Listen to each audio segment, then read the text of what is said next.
Hello and welcome back once again to Steven Sir Makes It Easy, where me, Steven Sir, tries to make your life a little bit more simpler with concepts concerning accountancy and finance. Before I get started with the task for the day, very quickly a few reminders. You can connect with us on our Facebook page, our Instagram ID, as well as the Twitter handle. And the most important one is the Telegram channel given above. If you have not installed Telegram on your mobile phone and you are a subscriber of the channel, it's my request, please get connected to the Telegram channel above, join it, so that this particular Telegram channel is used for official communication to inform you, to update you about the lectures that will be premiered the next day, as well as the most important thing, the PDF of the question and answer, whatever is coached and tutored on this particular platform will be shared at the end of that particular chapter, so that you can download it and use it for your future reference basis. Also, if you do intend to purchase the textbook from which the necessary questions are explained during the various lectures, the purchase link is provided in the description of every lecture. And most importantly, if you have missed out the past tense, that is the last lecture, there is an I button given above. Please click it, watch that particular lecture, and then you can come here. Very importantly, at the end is, if you have not subscribed to our YouTube channel, please do make that a task for the day and subscribe to our channel, and together with that also press the bell icon so that Mr. YouTube notifies you about lectures which are uploaded on this particular platform. That's as far as the reminders are concerned. Let me get started with today's lecture. Hello and welcome back to Steven Sir Makes It Easy, जहाँ पे आज मैं rural development India इस मुद्दे को थोड़ा और discuss करूँगा।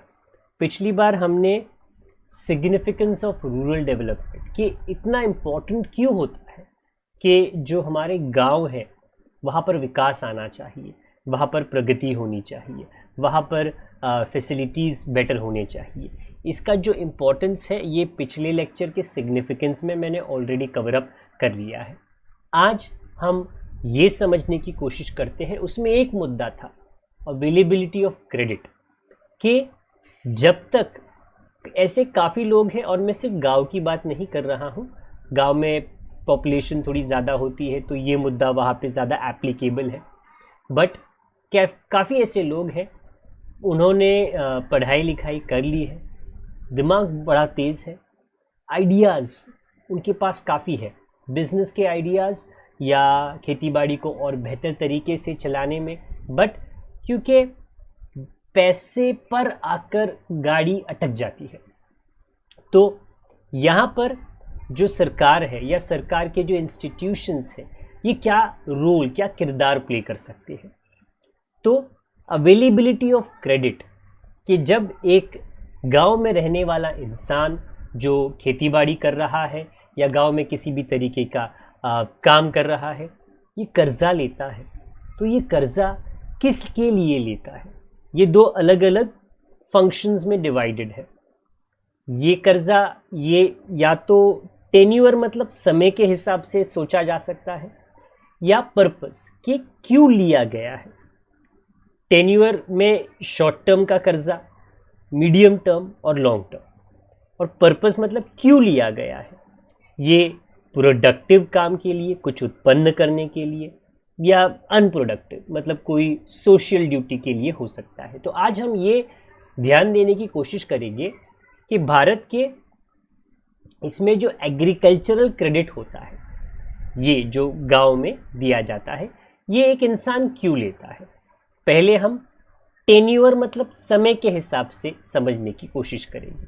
पहला है शॉर्ट टर्म क्रेडिट, ये लिया जाता है 2 साल तक, और जो रीज़न होता है ये है फर्टिलाइजर्स को खरीदने के लिए, ये हाई यील्डिंग वैरायटी सीड्स को खरीदने के लिए, और फॉर मीटिंग रिलीजियस और सोशल सेरेमनीज, हो सकता है शादी ब्याह के लिए, ऑब्वियसली ना गांव में तो होता ही है, उसके लिए। तो शॉर्ट टर्म क्रेडिट, ओके, कभी खेत के लिए या कभी कभी सोशल फंक्शंस के लिए लिया जाता है।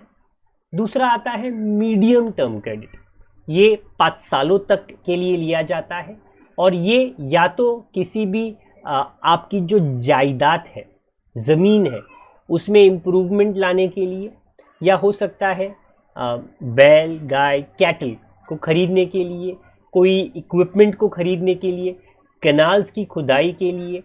तो जो 2 साल तक का कर्जा है छोटे मोटे कामों के लिए, 5 साल का कर्जा है थोड़े बड़े काम के लिए, और जो 5 साल के ऊपर तक कर्जा लिया जाता है वो धोनी जी को खरीदने के लिए नहीं, पर ट्रैक्टर को खरीदने के लिए या नए लैंड को खरीदने के लिए, बड़े काम के लिए लिया जाता है। तो अगर आप टेन्योर के हिसाब से, समय के हिसाब से सोचो, तो या तो आपको 2 साल तक, 5 साल तक और 5 साल से ज़्यादा, इसके लिए अलग अलग रीजंस के वजह से ये कर्जे जो किसान है या गांव में रहने वाले लोग लेते हैं। अगर आप यही चीज़ पर्पस के हिसाब से सोचो कि क्यों ले रहा है ये कर्जा, नॉट कितने समय के लिए, क्यों, या तो ये प्रोडक्टिव रीज़न है, मतलब खेती बाड़ी से जुड़ा हुआ। तो अगर आप ट्रैक्टर खरीदो, खेती बाड़ी से जुड़ा हुआ है। अगर आप बीज खरीदो, खेती बाड़ी से जुड़ा हुआ है। फर्टिलाइजर्स खरीदो, पेस्टिसाइड्स खरीदो, खेती बाड़ी से जुड़ा हुआ है। खेती बाड़ी को बेहतर करने के लिए, एग्रीकल्चर को बेहतर करने के लिए और उसके प्रोडक्शन को बढ़ाने के लिए, उसकी क्षमता को बढ़ाने के लिए ये कर्जा लिया गया है। और कभी कभी होता है अनप्रोडक्टिव। अनप्रोडक्टिव में जैसे पहले हमने डिस्कस कर लिया कि ऐसे कारण आते हैं जहां पर खेती बाड़ी के साथ में कोई भी रिश्ता होता नहीं है। तो वो शादी ब्याह के लिए हो सकता है, या गांव में काफ़ी तरीके की पूजा होते हैं अलग अलग दिनों पे। अलग अलग जो जाति के लोग हैं वो पूजा या पूजा से संबंधित, ओके, अगर वो काफ़ी ऊंचे लेवल पे किया जा रहा है तो पैसों की ज़रूरत पड़ती है। इससे खेती बाड़ी का कोई कनेक्शन नहीं होता, कोई जुड़ाव नहीं होता और उसमें कम ज़्यादा प्रोडक्शन में कोई होता नहीं। बट ये इक्वली इम्पॉर्टेंट, उतना ही महत्व ये सेरेमनी गांव के लोगों के लिए भी रखता है। तो जो कर्जा लिया जाता है गांव में एग्रीकल्चरल सेक्टर में कनेक्टेड है, वो 2 अलग नज़रिए से आप सोच सकते हो, या तो समय के हिसाब से या तो उसके वजह के हिसाब से। दोनों मैंने काफ़ी सिंपल लैंग्वेज में आपको बता दिया है। कोई कन्फ्यूजन स्टिल आपके पास है, आप कमेंट बॉक्स में उसे हमें बता सकते हो। अगर आप पुराने हो तो शेयरिंग करते रहे, अगर आप नए हो तो सब्सक्राइब बटन को, बेल आइकन को ज़रूर दबाएं। मैं आपसे जल्दी मुलाकात करूंगा इस चैप्टर के कंटिन्यूएशन के साथ। तब तक के लिए आप अपना ख्याल रखिए, बड़ों का, छोटों का, परिवार वालों का, सबका ख्याल रखिए। Good day to all of you, God bless, bye for now.